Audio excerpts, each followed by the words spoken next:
Hi, Mr. Kock. I'm Tong Linh from TFO2. Today I'm going to talk about what else would I like to research for risk and compliance. So through this module, I've gone through various topics like different types of risks, risk measurement, and financial crimes, etc., etc. And although we do get to learn a lot about the vast field of risk and compliance, I would like to do more hands-on activities on topics that are related to financial crimes or spotting suspicious trading activities. So one of our classmates, Chester, is currently working under compliance in DBS for his intern. So he talked about why he liked market surveillance, which is under his department.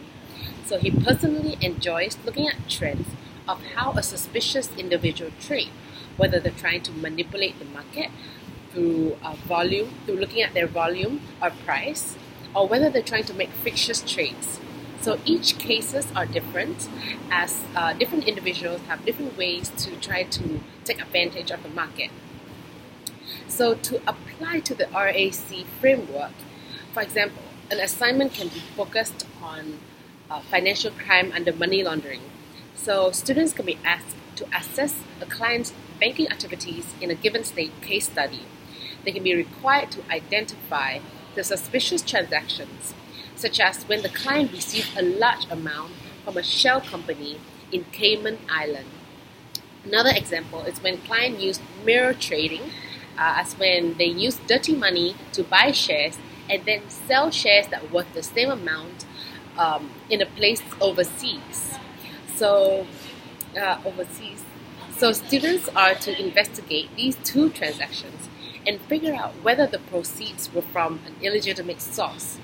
To conclude, when the things that are taught are actually applied into real life or simulations of real life situations, students will find the process more interesting and memorable.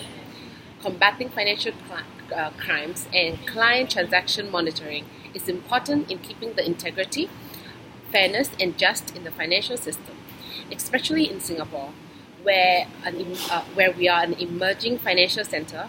Investors and funds all over the world is looking to invest in Singapore.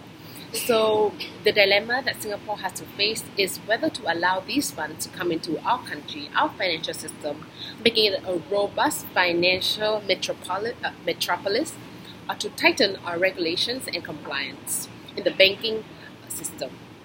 So with RAC, Nian can train future compliant or risk officers to serve this very purpose. That concludes to the end of my presentation. Thank you.